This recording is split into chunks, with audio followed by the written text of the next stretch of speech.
January 13, 1942. The Atlantic was black and infinite, the air soaked in salt and silence. From beneath its surface rose a dark steel shape, the German U-boat U-202. Its conning tower broke through the waves like a blade, cutting the night in half. The crew worked in silence, eyes fixed on the faint glow of the American coast just beyond the fog. A small raft was lowered. 8 men dressed in gray naval coats climbed in. Each carried a crate marked with German code numbers, explosives, detonators, sabotage tools. Their boots sank into the wet sand of Amagansett, Long Island. Behind them, the submarine slid quietly back into the ocean, disappearing as if it had never existed. Among the 8 was one man who stood slightly apart, George John Dasch. Born in Germany, once a waiter in New York, now a trained Abwehr agent under Hitler's command. As he stared at the American shore, he whispered to himself, "This land knows me, but it does not know why I've returned." The operation had begun, a secret Nazi mission to strike the United States from within. But before a single bomb could be placed, one of these men would make a choice that would change everything. In early 1942, the world was locked in total war. The Axis powers, Germany, Italy, and Japan, stood at the height of their reach.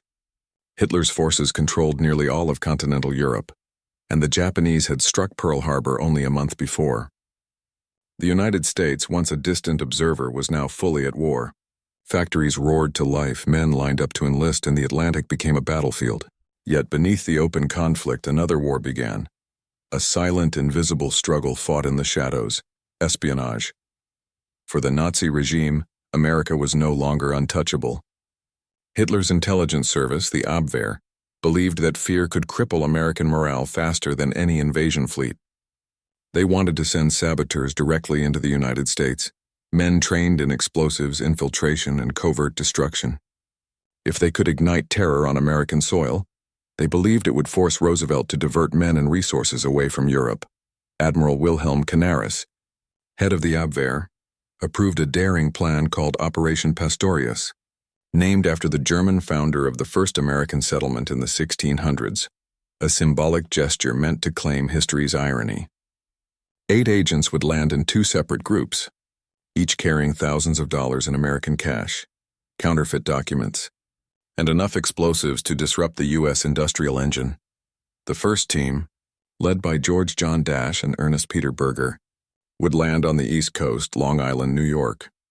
The second team, under Edward Curling and Herbert Haupt, would come ashore near Ponte Vedra Beach, Florida. Once inside the country, they were to target aluminum plants, railroad lines, hydroelectric stations, and defense factories. The destruction of these facilities could have paralyzed America's wartime production. Dasch, however, was no typical Nazi loyalist. Born in Speyer, Germany, he had emigrated to the United States years earlier, lived there for nearly 2 decades, and spoke fluent English. He'd worked as a waiter, married an American, and even served briefly in the U.S. Army during World War I. Yet disillusionment and economic struggle had pulled him back to Germany, where the Abwehr recruited him as someone who could blend in perfectly once he returned to America. The training took place in a secluded facility near Berlin, under strict secrecy. For 3 weeks, the men studied American habits, slang, and geography. They were trained in demolition, sabotage tactics, and disguise. Each man memorized his new identity, fake birthplaces, addresses, and professions. They carried American cigarettes, local coins, and New York newspapers printed by German intelligence to make them appear as authentic citizens returning home. The men were told they would be heroes of the Reich, operatives who would bring the war to America's doorstep. But beneath their oaths and discipline, doubts stirred. Dasch in particular felt uneasy. He had lived among Americans. He had eaten at their diners, walked their streets, listened to their laughter. The idea of planting bombs in that same land haunted him. He didn't say it aloud, but the mission gnawed at him from the inside. Meanwhile, the United States had no idea such an operation was coming. The FBI's attention was focused outward, on foreign agents, not on the possibility that saboteurs might already be en route to their own shores. When U-202 sailed westward from Lorient, France in late May 1942, no American radar detected it. The Atlantic was vast and the night concealed everything. By early June, the U-boat arrived near Long Island, Captain Hans-Heinz Linder ordered the crew to surface. The waves were high and the coast invisible in fog. At 11 p.m., the saboteurs stepped into a rubber boat and began rowing silently toward the dark silhouette of land. It was a perilous crossing. One slip, one sound, and the mission could be lost. The shore of Amagansett was quiet, save for the rhythmic crash of waves. The men buried their explosives and uniforms in the sand, donning civilian clothes. But before dawn could hide them completely, the beam of a flashlight swept across the dunes. A young U.S. Coast Guardsman, John Cullen, was patrolling the beach. He saw shadows moving, figures bending near the waterline. Dasch's instincts took over. He approached Cullen calmly, pretending to be a fisherman stranded by fog. The young guard was skeptical. The accent, the odd hour, the sight of several men behind him. The tension was suffocating. Then, in a quiet but deliberate move, Dasch pulled out a handful of money and pressed it into Cullen's hand. "Forget you saw us," he said. "You never saw us." Cullen hesitated but took the money. He turned and walked away, heart pounding. When he reached his post, he immediately reported the encounter. Within hours, U.S. forces descended on the beach, uncovering the buried crates of explosives and the footprints that led inland. The saboteurs were gone, but their trail was already alive. Inland, Dasch and his men boarded a train bound for New York City.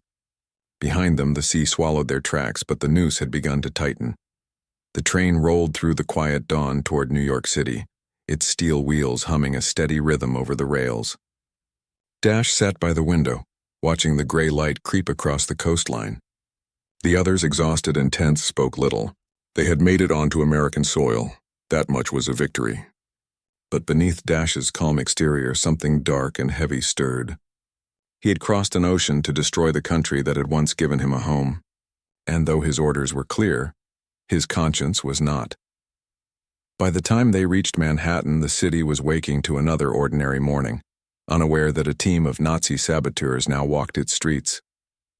The men checked into the Governor Clinton Hotel near Penn Station under false names. Their pockets were filled with tens of thousands of dollars in cash, issued by the Abwehr for their operations. In the hotel room, Dasch spread out maps and target lists across the bed: bridges, power stations, rail hubs. Each red mark represented a strike meant to disrupt the beating heart of America's war machine. Yet as the others discussed logistics, Dasch's focus drifted. He wasn't a zealot or a soldier of ideology. He had seen Germany's transformation under Hitler. The fear, the control, the destruction of dissent. He had left once to escape it. And now, fate had delivered him back to the land he'd once tried to call home, but under orders that felt more like treason than duty. Meanwhile, across the Atlantic, the Abwehr waited for confirmation of success. Operation Pastorius had been one of the most ambitious missions ever attempted on American soil. Its success would strike psychological terror into the U.S. public, proving that even across the ocean, Germany's reach could be felt. But in Berlin, not everyone trusted the plan. Canaris himself had grown increasingly skeptical of Hitler's grand visions. Inside the intelligence ranks, loyalty had become a dangerous currency. On June 17th, as Dasch's team settled into the city, the second group of saboteurs landed near Ponte Vedra Beach, Florida. They came ashore undetected, burying their crates of explosives in the dunes and traveling inland. Their plan was to rendezvous later with Dasch's group in Cincinnati, then spread out across the country. Each man had distinct targets: the Niagara Falls power grid, the Pennsylvania Railroad, the locks of the Ohio River. The operation seemed to be working flawlessly until the unexpected began to unfold. In his hotel room, Dasch made a decision that would change the course of the entire mission. He picked up the phone and called the FBI in Washington, D.C. The agent who answered thought it was a prank. "This is George Dasch," he said. "We landed from a German submarine. I have something important to tell you." The line went silent. Then the agent hung up. Dasch called again and again. His voice grew sharper. "You don't understand. There are 8 of us. We came here to destroy American industries, but I don't want to do this." The agent on the other end, still unconvinced, told him to come in person if he was serious. Dasch agreed.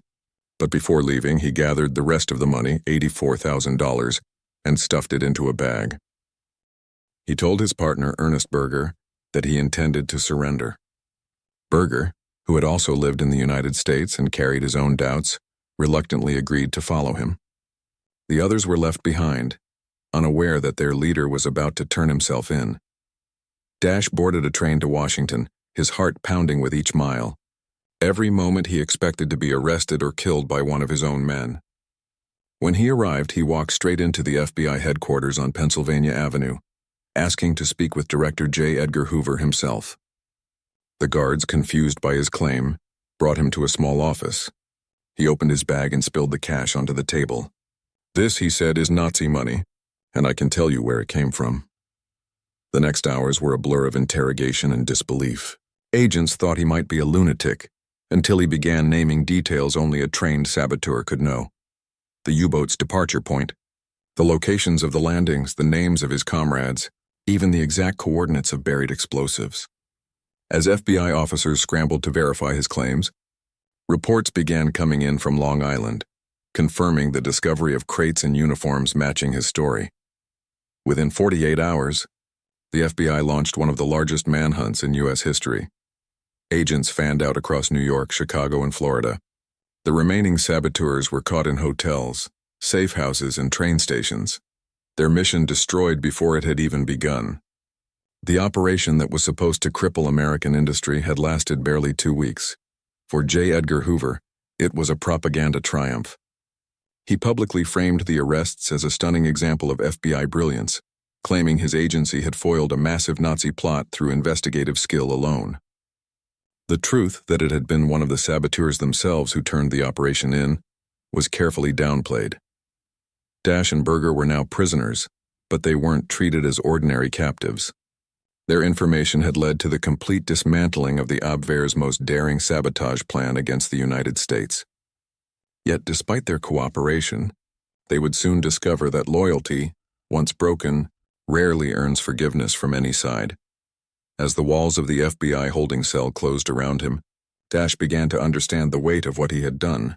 He had betrayed his comrades to save his conscience, but in wartime, even conscience can be seen as treason. The story of George John Dasch unfolds not merely as espionage, but as a portrait of human conflict, loyalty, conscience, and survival entangled in the machinery of war. There are many ways to read what happened in June 1942. As a tale of betrayal, as a victory for American counterintelligence, as a desperate act of redemption, or as a tragedy of men caught between two nations. Each angle reveals a different face of the same shadowed event, the human angle. At the heart of Operation Pastorius were men, not ideologies. Dasch, Berger, Haupt, Kerling, none were fanatics of the sort that filled Hitler's rallies. They were, in truth, fragments of a lost generation. Most had once lived in America. They knew its language, its manners, its optimism. Some had married there. But after the Great Depression and the rise of Hitler, they were pulled back into the fatherland by circumstance or illusion, told that they could serve Germany by using their American familiarity. For Dasch, the mission felt like betrayal from the moment he stepped ashore. His decision to surrender was not born of fear, but of a peculiar sense of belonging, that he could not harm the people he once called neighbors. His story is, in a way, the story of two worlds colliding inside one man. The Germany of his birth, disciplined and brutal under Nazi rule, and the America of his memory, imperfect yet free. When he walked into the FBI headquarters, he wasn't just confessing a crime. He was pleading with history to remember him as something more than a traitor to both sides. The tactical angle Operation Pastorius was a study in both audacity and failure. On paper, it was a brilliant plan. 2 teams landing undetected, each carrying modern explosives disguised as coal lumps, capable of disabling factories and infrastructure critical to the U.S. war effort. Their targets were selected with precision: the Hell Gate Bridge in New York, the Horseshoe Curve rail line in Pennsylvania, and aluminum factories supplying aircraft parts to Allied forces. But the flaw lay in its execution. The Abwehr underestimated the human element. The men were poorly disciplined, the training rushed, the leadership uncertain. There were no secure communication channels back to Germany, no extraction plan, and little psychological preparation for the moral pressure of operating on home soil. Dasch's doubts, which the Abwehr failed to detect, became the operation's undoing. What was meant to demonstrate German reach instead exposed its cracks. The mission also revealed a deeper truth about Nazi intelligence. It was fractured by mistrust. Within the Abwehr, rivalries ran deep between Canaris's conservative officers and the SS's secret police networks. While the Gestapo favored ruthlessness, the Abwehr operated with restraint, sometimes even subtle resistance to Hitler's control. Pastorius became a casualty of that internal discord, an operation conceived in haste, executed in confusion, and doomed by divided loyalties. The psychological angle. Dasch's surrender raises one of the most compelling moral questions of wartime espionage. When does duty end and humanity begin? For soldiers, orders define morality. For spies, morality becomes fluid, a weapon as much as a weakness. Dasch was trained to destroy, but when confronted with the land he once knew, his allegiance fractured. He could not reconcile ideology with memory. In interviews later, Dasch claimed that he had always intended to betray the mission from the start, that he saw it as his way to serve both God and country. Whether that was truth or self-preservation remains uncertain. But psychologically, his act fits a recurring pattern among defectors. Disillusionment leading to confession, confession leading to isolation. For the FBI, Dasch was both a gift and a liability, a man too valuable to ignore, too compromised to trust. The Bureau's agents treated him with caution, recording every word, testing every statement. In the gray corridors of wartime Washington, he became a ghost between two worlds, caught in the machinery of justice and propaganda alike. His betrayal was not celebrated. It was contained. And that quiet erasure, the refusal to acknowledge his role publicly, would become one of the cruelest consequences of all. The story was no longer his to tell. It now belonged to the state. Operation Pastorius exposed not only the vulnerability of German espionage, but also the unpreparedness of American intelligence at the time. Before June 1942, the FBI had little experience handling foreign saboteurs. Most of its operations involved domestic surveillance or criminal cases. The concept of trained enemy agents landing on American beaches belonged to fiction more than reality. Dasch's confession changed that overnight. The information he provided became the foundation for America's counter-sabotage doctrine. The Bureau suddenly understood that the homeland was not immune, that the ocean was no longer a wall but a corridor for infiltration. Within weeks, new coastal defense measures were enacted. Beach patrols increased. Radar installations were expanded. Civilian vigilance campaigns began across the East Coast, urging citizens to report suspicious strangers. Behind closed doors, the case also revealed the delicate relationship between the FBI, the military, and President Roosevelt's administration. Hoover, always keen on public recognition, framed the arrests as a triumph of domestic intelligence. He minimized Dasch's role in order to preserve the Bureau's image as the nation's sole guardian against espionage. The propaganda value was immense. Newspaper headlines across the country praised the FBI's vigilance, reinforcing public trust in government protection. In Germany, however, the failure sent shockwaves through the Abwehr. Hitler was furious. He accused his intelligence branch of incompetence, calling the agents cowards and idiots. Admiral Canaris narrowly avoided punishment by deflecting blame, but his credibility was irreparably damaged. The Gestapo and SS used the fiasco as justification to expand their own secret intelligence operations, deepening the internal conflict within. The Nazi regime, the Pastorius disaster, marked the end of large-scale Nazi infiltration attempts on American soil. The Atlantic was no longer seen as a viable route for sabotage. Instead, the Reich shifted its focus to espionage through diplomatic channels and coded radio transmissions. Dasch, without intending it, had reshaped the entire landscape of wartime intelligence. The political angle. In the United States, the capture of the saboteurs came at a crucial political moment. The country was still reeling from Pearl Harbor. Confidence in national security was fragile, and public anxiety was high. The revelation that Nazi agents had actually landed on American beaches could have caused widespread panic. Unless the government controlled the Narrative: President Franklin D. Roosevelt personally ordered that the captured agents be tried in secret by a military tribunal rather than civilian courts. He wanted to send a message to both allies and enemies that America would act swiftly and decisively against internal threats. The trial was convened under extraordinary authority, a closed proceeding, with military officers serving as judges and no right of appeal beyond the president himself. For the first time in modern U.S. history, civilians were tried by military law on American soil. The case tested the very limits of constitutional power during wartime. Attorney General Francis Biddle warned Roosevelt that such a move could be controversial, but Roosevelt was resolute. "They are enemy soldiers," he said. "They have invaded our country. The law of war applies." Within the political theater of Washington, the trial became a symbol of national unity. The defendants, 8 men in plain clothes, were portrayed as ruthless saboteurs who had come to destroy America from within. The nuances of their stories, their doubts, their humanity, were stripped away. They became archetypes in a propaganda war, reminders that vigilance must never sleep. Meanwhile, in Berlin, the Nazi leadership turned the failed operation into a cautionary tale. The propaganda ministry called the captured saboteurs traitors who lacked the spirit of the Reich. Dasch's name was erased from all records, as though he had never existed. The moral angle. The moral aftermath of Operation Pastorius is perhaps the most haunting of all. Dasch's decision to confess did not save him, nor did it earn him gratitude. His cooperation was essential in preventing the destruction of American lives and infrastructure, yet it bought him no mercy in the eyes of justice. The military tribunal began on July 8, 1942, inside the Department of Justice building in Washington. It was swift, closed, and unrelenting.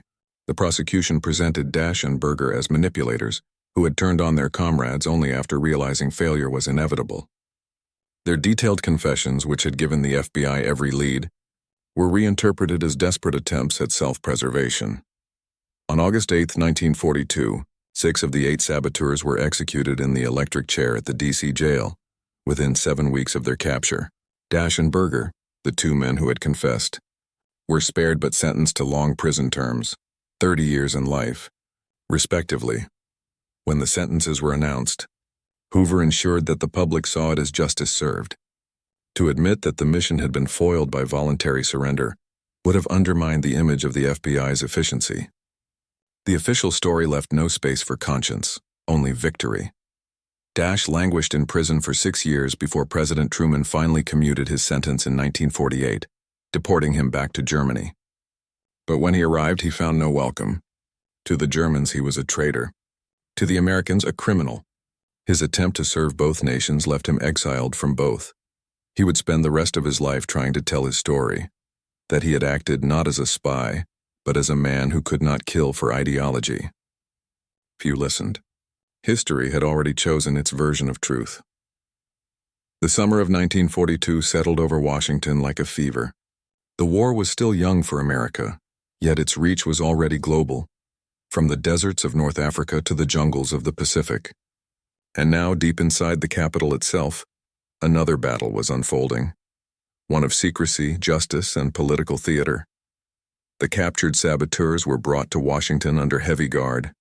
Shackled, silent, and flanked by armed soldiers, they were escorted into a makeshift courtroom hastily assembled inside the Department of Justice building. The windows were sealed, guards posted in every corridor, and even the stenographers were sworn to silence. The world outside knew little of what was happening behind those locked doors, only that 8 enemy agents had landed on U.S. soil, and their fate would define how America dealt with war on its own land. Chill. Edgar Hoover arrived each morning with the precision of a stage director. He knew the cameras would come later, once the verdict was safe and the headline secured. His bureau had already crafted a narrative. The FBI had detected, pursued, and captured the saboteurs through its own skill. Dasch's confession, the very reason any of it had been possible, was buried beneath layers of official silence. To Hoover, heroes could not come from the enemy. The military tribunal opened on July 8, 1942. It was unprecedented, a trial not in a civilian court, but under the laws of war. 7 U.S. Army generals sat as judges, with Major General Myron Kramer serving as prosecutor. Colonel Kenneth Royal, a respected attorney, defended the 8 men, though he knew the outcome was already decided. President Roosevelt himself had issued the order authorizing the tribunal. They came in uniform or not, he had said. They are enemy combatants. They will be tried as such. Each man was charged with conspiracy, espionage, and violations of the law of war. They sat together in the courtroom, Dasch calm, Berger quiet, Haupt defiant, Curling and Thiel in uneasy silence. The evidence was overwhelming: maps, money, explosives, and confessions. Yet even within that mountain of proof there were layers of truth and deception. Dasch had handed the Bureau everything, but to Hoover and the government his betrayal of his own comrades made him too dangerous to portray sympathetically. The proceedings were intense but swift. Each day began at dawn and stretched into the night. The room was heavy with heat and the low hum of fans. Transcripts were typed in secret, locked away each evening in the Attorney General's safe. No reporters were allowed inside. To the American public, it was a mystery trial, an invisible battle fought with legal words instead of bullets. Outside, whispers spread. Newspapers speculated about what had happened on Long Island, about the mysterious submarine, about how close the Germans had come to striking. The government neither confirmed nor denied. The silence itself became a kind of message. Fear without clarity was its own weapon. Inside, Dasch listened as the prosecution painted him as a double agent, one who had only surrendered to save himself. He wanted to speak, to tell them it wasn't fear but conscience that had driven him to confess. When he was finally allowed to testify, his words were clear and measured. I came to America to prevent what I was sent to do. I did not come to destroy. I came to stop destruction. But in that room, his voice carried no weight. The generals exchanged glances, expressionless. To them, intent mattered little. Results mattered more. 6 men had still come to sabotage America. 6 men had still obeyed orders to destroy. Dasch's moral struggle was not the tribunal's concern. On July 27th, after 3 weeks of proceedings, the tribunal reached its verdict. All 8 men were found guilty on all counts. 6 were sentenced to death by electrocution. 2, Dasch and Berger, were recommended for clemency in recognition of their cooperation. Roosevelt reviewed the verdict personally. He upheld the death sentences and commuted the other 2. His reasoning was pragmatic, not merciful. Keeping Dasch and Berger alive ensured the U.S. could claim to have acted lawfully under wartime rules. The execution was set for August 8, 1942, only 2 months after the landings. At dawn, the condemned men were led into the execution chamber at the D.C. jail. They wore plain gray prison clothes, their faces pale but composed. Witnesses described the atmosphere as silent, mechanical. There were no speeches, no outbursts, only the hiss of electricity and the smell of burnt air. Edward Curling went first, followed by Haupt, Heinck, Neubauer, Quirin, and Thiel. Each was executed within minutes. Their bodies were placed in simple coffins and buried in unmarked graves near the prison grounds. The government released a single statement that day. Justice has been served upon those who would destroy our nation from within. The names of the 6 men faded quickly from headlines, replaced by new war news from Guadalcanal in North Africa. But inside the FBI, the case became legend. Proof of the Bureau's vigilance, Hoover's foresight, and America's invulnerability. The truth, that the entire operation had unraveled because of one man's defection, remained a guarded secret for years. In his cell, Dasch read the newspaper coverage of the executions in silence. He had known it would come to this. He had written letters to the president, to Hoover, to anyone who might understand that his choice had been moral, not opportunistic. None were answered. His name was redacted from most official briefings. His story, intentionally obscured. He would spend the next 6 years in confinement, watching the world burn and rebuild from behind bars. He followed the war's progress through scraps of newspapers and radio fragments, the Allied landings in Normandy, the fall of Berlin, the death of Hitler.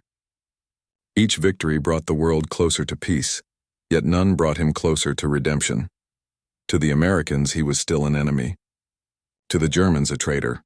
To history, a question left hanging in the shadows. After the execution, silence settled like dust over the case.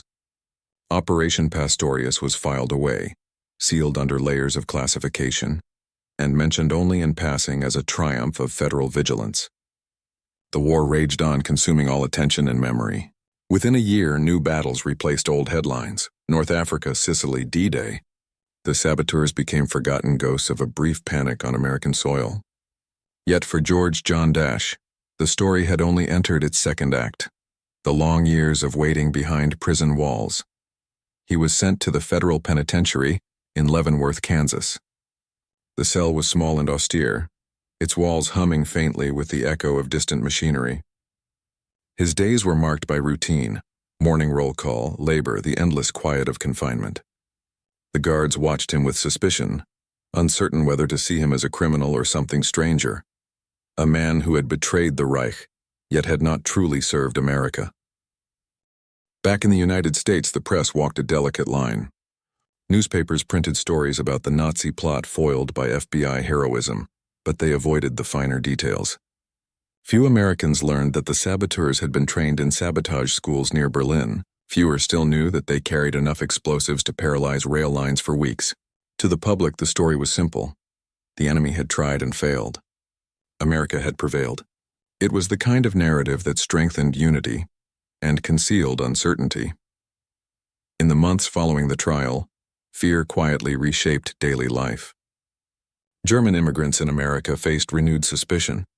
Communities that had existed peacefully for generations suddenly found themselves questioned, monitored, distrusted. The FBI created new registries of foreign nationals and expanded surveillance on industries deemed critical to national defense. Liberty, once considered sacred, now shared its stage with vigilance. The ripple effects extended into culture as well. Films and radio dramas began portraying the archetype of the foreign spy, the well-dressed man with a European accent, hiding a transmitter in his basement, or passing secret codes in diners. It was propaganda, yes, but it also reflected the pulse of a nation learning to fear the unseen. Meanwhile, within intelligence circles, Dasch's case became a silent study. Analysts dissected every step: the submarine's route, the training in sabotage, the failure of coordination, the psychology of the defecting leader. They concluded that human loyalty was the weakest link in any operation. It was a lesson every agency would carry into the Cold War. By 1943, the OSS, the Office of Strategic Services, precursor to the CIA, began expanding rapidly, drawing on Europe's espionage networks, cryptographers, and codebreakers. The boundaries between civilian and military intelligence blurred. The lessons of Pastorius had made one thing clear: modern warfare would no longer be fought only with bombs and bullets, but with secrets, silence, and shadows. When the war finally ended in 1945, the story of the Nazi spies faded into the archives, overshadowed by Hiroshima, the fall of Berlin, and the birth of a new geopolitical order. But in the underground rooms of Washington, the ghosts of that failed mission still whispered. It had shown what fear could build, and what it could justify. In the uneasy calm that followed 1945, America's gaze shifted eastward, from the defeated Reich to the rising shadow of the Soviet Union. The Cold War began not with a declaration, but with a whisper. Espionage would decide the next century. And deep within that whisper lay the buried blueprint of Operation Pastorius. J. Edgar Hoover emerged from the war not merely as the head of the FBI, but as its mythmaker. He understood the power of stories, how one triumph magnified through controlled publicity could define an institution for decades. Pastorius became his masterpiece. The FBI's files were sealed, its failures omitted, and Dasch's role conveniently erased. Officially, it was Hoover's vigilance that had saved the nation from sabotage.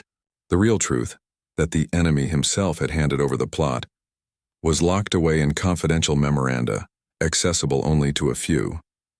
Hoover's America was built on control. He created a security culture rooted not just in protection, but in suspicion. Pastorius had proved that the enemy could be among them, indistinguishable from a neighbor or coworker.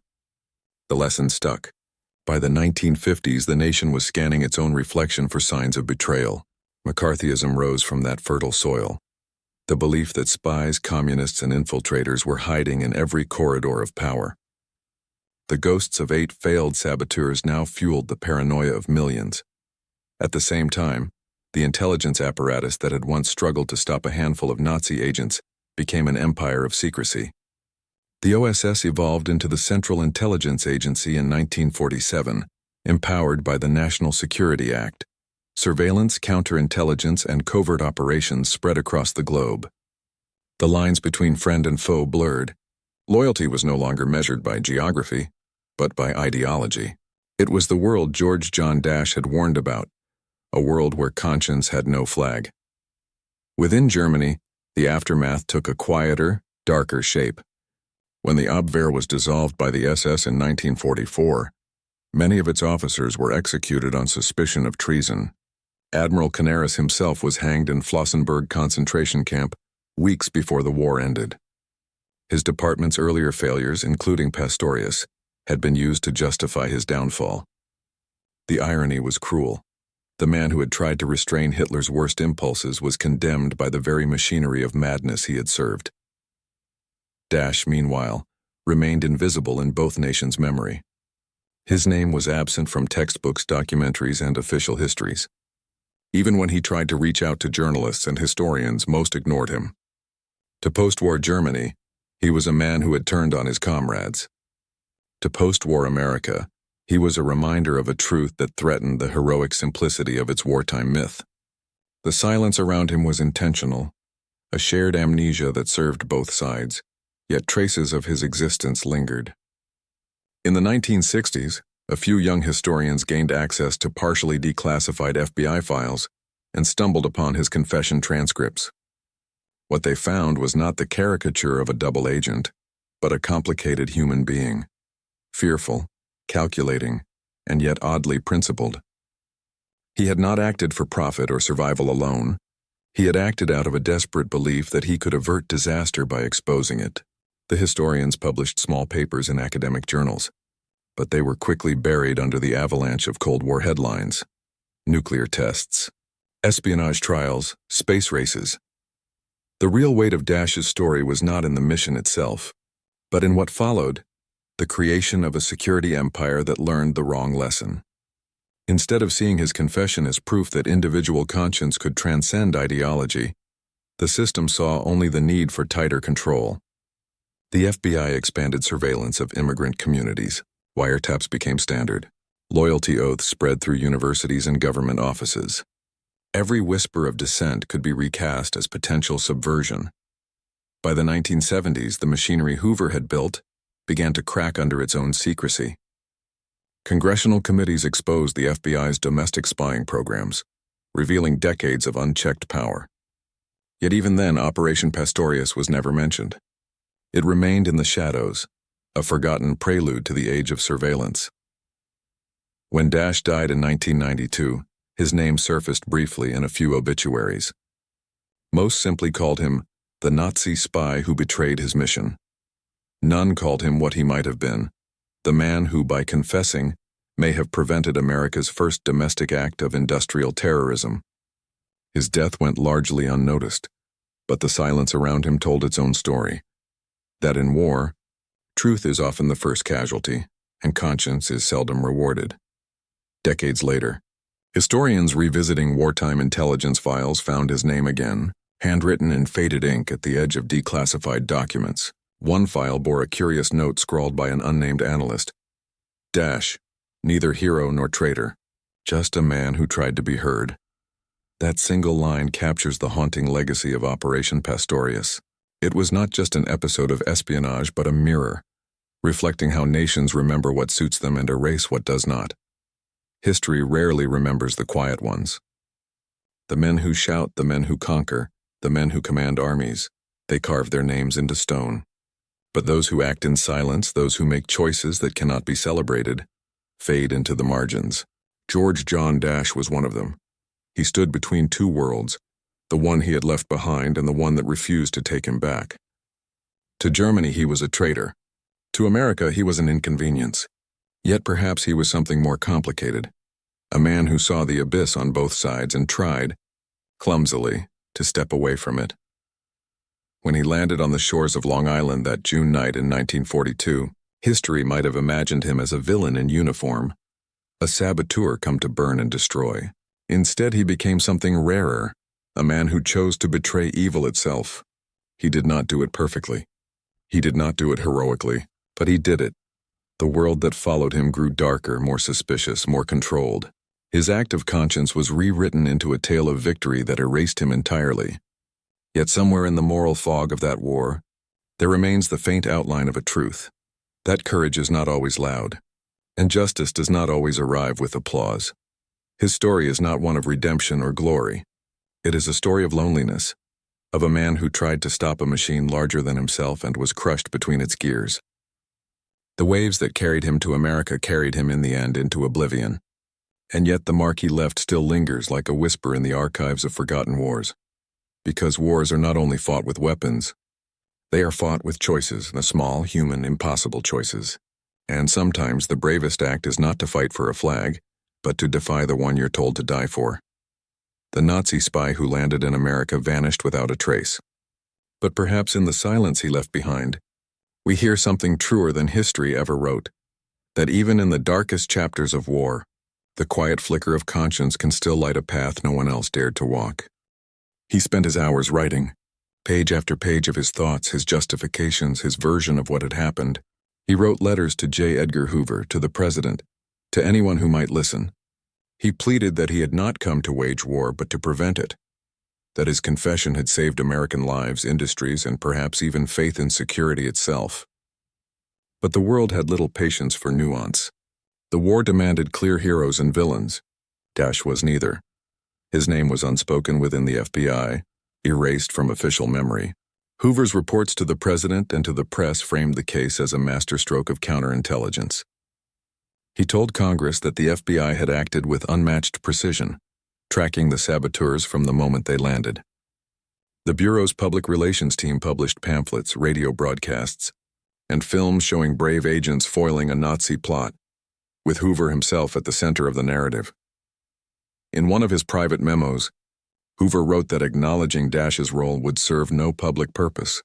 It would complicate the story, muddy the line between patriotism and treason, so the truth remained buried beneath the machinery of propaganda. Years passed. In Leavenworth, Dasch aged quietly. He listened to the echoes of war through the radio, the bombings of Germany, the fall of Berlin, the suicide of Hitler. When the guns finally fell silent in 1945, America celebrated victory. Flags waved across the world. But for Dasch there was no victory, no liberation, only the sound of footsteps in prison corridors and the endless whisper of wind through iron bars. In 1946, he was transferred to a smaller facility in the Midwest. By then his health was failing and his appeals had been exhausted. Yet he never abandoned hope that his actions would one day be understood. He wrote a detailed memoir, 8 Spies Against America, describing every moment of the mission, from the submarine's deck to his confession in Washington. He wrote of the men he had betrayed, not as enemies but as lost souls trapped in a war that allowed no space for conscience. He sent a copy to President Harry S. Truman. Months passed without response. Then in the spring of 1948, a letter arrived. Truman had reviewed the case personally. His conclusion was simple: Dasch had served his time. His sentence was commuted, but his stay in America would not continue. He was to be released and deported immediately. Freedom came not with celebration, but with exile. Dasch left Leavenworth in June 1948, escorted by federal agents to New York, where he boarded a ship bound for Germany. He stood at the rail as the American coast faded into the mist. He had returned to the land of his birth, but not to any home. Germany was in ruins, divided between occupation zones, haunted by the memory of its crimes. Cities lay flattened, its people broken and hungry. The world he had once known no longer existed. In Germany, he sought work but found none. No government agency would hire him. To the new West German authorities, he was a reminder of shame. A man who had served Hitler's army then betrayed it. He was denounced as der Verräter, the traitor. Neighbors avoided him. Newspapers refused to print his letters. He lived in a small apartment in Ludwigshafen, taking odd jobs and writing essays that no publisher would touch. His only companion was his typewriter, the same one he had used in Leavenworth to draft his memoir. He wrote endlessly, believing that one day America might remember him differently. In one of his final letters to a journalist, he wrote, "I did not betray Germany. I betrayed evil." But such words carried no weight in a world eager to forget its ghosts. He watched as new wars began: Korea, the Cold War, the Iron Curtain, and realized that the espionage he had once embodied had simply changed form. Nations still spied, sabotaged, deceived. The machinery of secrecy had outlived the men who first built it. In 1959, he returned briefly to the United States to petition for a pardon, arguing that his confession had saved countless lives. The request was denied. Hoover was still alive, and his influence remained absolute. The FBI's official narrative of Operation Pastorius would not be altered. Dasch's file stayed sealed, stamped with a single word in red ink: untrustworthy. He went back to Germany alone. The years grew quieter, his health weaker. He lived out his final decades in near poverty, occasionally corresponding with historians who stumbled upon his case.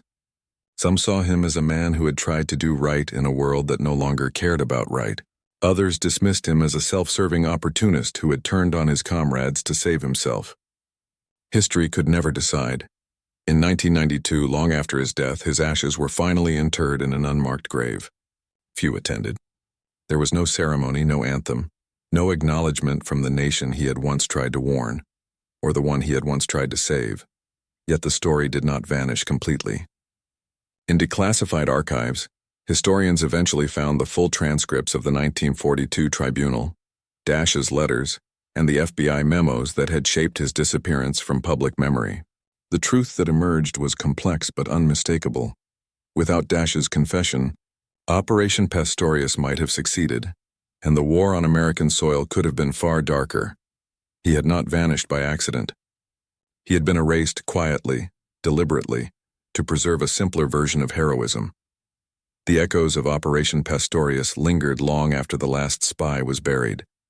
It had been, in practical terms, a failure for the Germans. Not a single bomb detonated, not a single bridge destroyed. Yet its ripples were profound.